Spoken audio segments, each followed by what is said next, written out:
Today we're going to talk about the New Mexico State Penitentiary Riots of 1980. The riot began on February 2nd in the early morning hours and lasted until February 3rd, until about 1:30 p.m. 12 officers were taken hostage, none of which died as a result of the riot, but many suffered severe injuries, including brutality by the prisoners and sexual assaults. 33 inmates died, and another 200 were treated for injuries. The riot was considered the most violent prison riot in American history.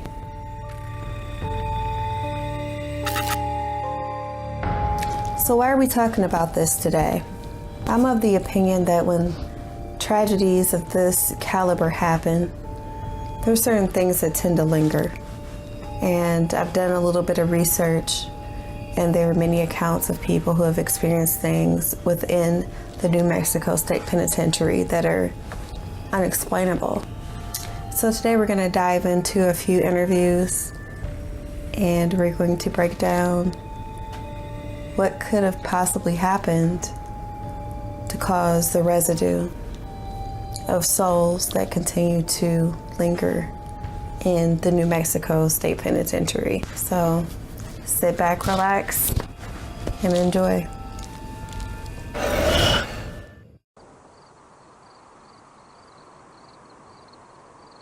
On the high plains of the desert, 14 miles southwest of the city of Santa Fe, stands a near-deserted prison.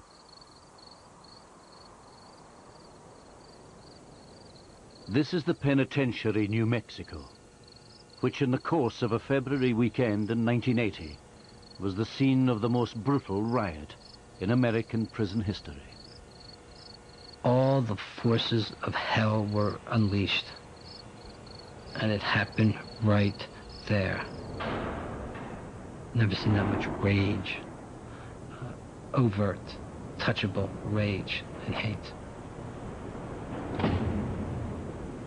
I never realized that people could be so inhumane. It was overkill. I heard people being tortured to death just feet from me, screaming and crying and pleading for their life.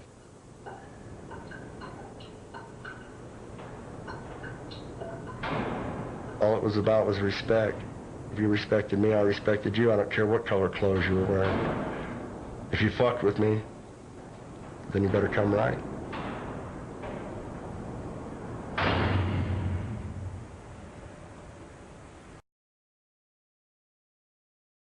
This Halloween, we take you inside what is said to be one of New Mexico's most haunted places. 3 decades ago, the old state pen in Santa Fe was the scene of a rampage of torture and murder. We wanted to find out if those tragedies still haunt the prison halls. Tonight, Byron Morton and our news crew take a tour, but we do want to warn you first. You may find some of this video disturbing.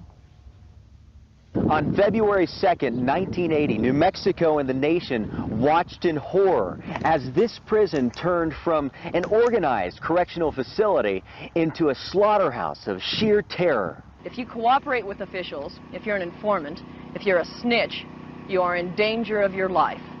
33 inmates lost theirs. These were the scenes that were later unveiled.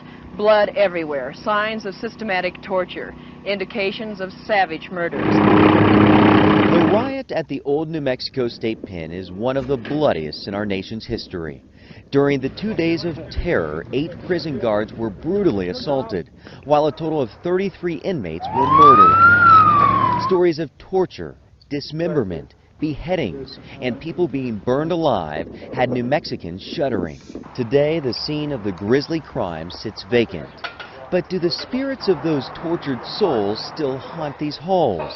We spent several hours in the pitch-black corridors to find out. Here's where the riot initially started, in this unit here. Shannon McReynolds was our guide.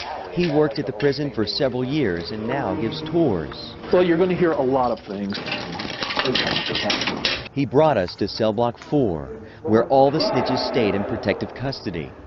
During the riot, this is where most of the murders happened, and the scars are here to prove it. It had to be pretty hot when you think of the amount of heat that you have to generate in order to consume a body. A burn mark where an inmate perished at the mercy of a blowtorch sends shivers down our spines. We were so spooked when our chief photographer, Chris Fulham, tried walking down the cell block.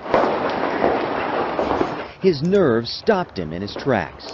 He told me he felt an ominous presence behind him, moving with him down the hallway. Seriously creeped out, we decided to leave. At least, that's what we tried to do. But our night was about to get a lot more interesting. Fingerprints match. Okay, I heard that. Did you hear that? The sound of a slamming cell door startles me. Listen closely. Fingerprints match. Just moments later, our videotape shows unexplainable interference. Then this. There are such things as ghosts. Another door slams behind us. At the same time, the batteries to one of our audio recorders die. After we left, we turned it on to find out it was fully charged.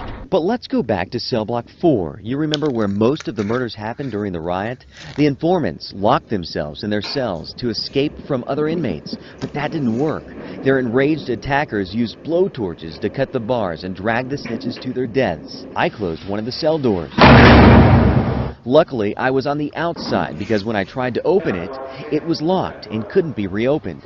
Maybe something didn't want me to get back in. They say we have a magic gurney that mysteriously rolls around.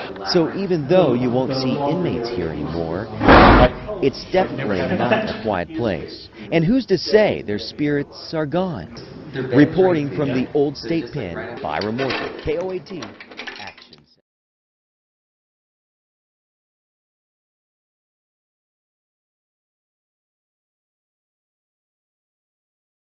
But I still believe in the spirituality of life. I do too. You know, like when I did The Longest Yard, where we shot The Longest Yard in New Mexico, there was a riot at that prison, and they killed 7 guards. And they shut the power down, and when they turned the power on, people thought that it was water. It was blood. It was a stream of blood from all the people they had killed. Until this day, they took the blood out, and they paint the floor every year. But there was so much blood on the floor that the blood still comes up from the prison floor. What the fuck are you telling me this about? Because when we shot The Longest Yard there, they found out about that. The Paramount did. So Paramount didn't want no fucking problems. So they sent a Swami, a Hindu, a Catholic priest. I think I'm kidding you. An Indian priestess. Everyone for everybody for every religion. And they sent them down there to do a cleanse. The funny thing was the producers wanted to make sure, so they offered anybody who spent the night in the prison $1,000, and the fucking nobody spent the night. Everybody would run out an hour in because they heard noises and shit like that. You know, Mitzi.